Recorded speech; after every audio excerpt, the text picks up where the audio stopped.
मागे सांगितलं होतं ज्या वेळेला उद्धवजी ठाकरे आणि राज ठाकरे एकत्र येण्याच्या संदर्भामध्ये चर्चा सुरू झाली त्यावेळेलाच म्हटलं होतं की सगळीच कुटुंब जी आहे ती दुरावलेली आहेत एकमेकापासून।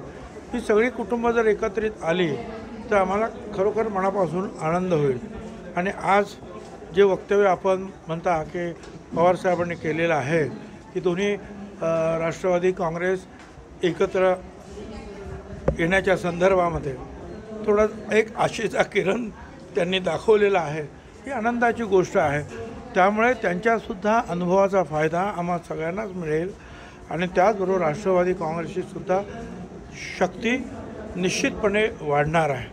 आणि त्यामुळे ह्या लवकरच हे सगळं मनोमिलन सगळ्यांचं एकत्रित लवकरात लवकर व्हावं अशीच मी इच्छा प्रदर्शित करतो। मागेसुद्धा ते तसं म्हणाले होते, ते बरोबर आहे त्यांचं म्हणणं, कारण त्याची वेगवेगळी असू शकतात। परंतु त्यांनी सांगितल्याप्रमाणे सुप्रियाताई आणि इतर आहेत ते निर्णय घेऊ शकतात। साहेब, आपण ज्येष्ठ आहात त्या पक्षामध्ये, त्यांच्यासोबतही आपण काम केलेलं आहे। अशा या सगळ्या चर्चा सुरू असताना आपण या सगळ्या संदर्भात काही पुढाकार घेणार का? बघूया, आता जर तसं काही कोणाला वाटलं तुम्ही पुढाकार घ्यावा तर मी निश्चितपणे घेईन। परंतु आता एकाच घरामध्ये पवारसाहेबांच्या घरात वाढलेले अजित पवार आहे, त्या सगळ्यांना काही मध्यस्थाची काही गरज आहे असं मला काही वाटत नाही।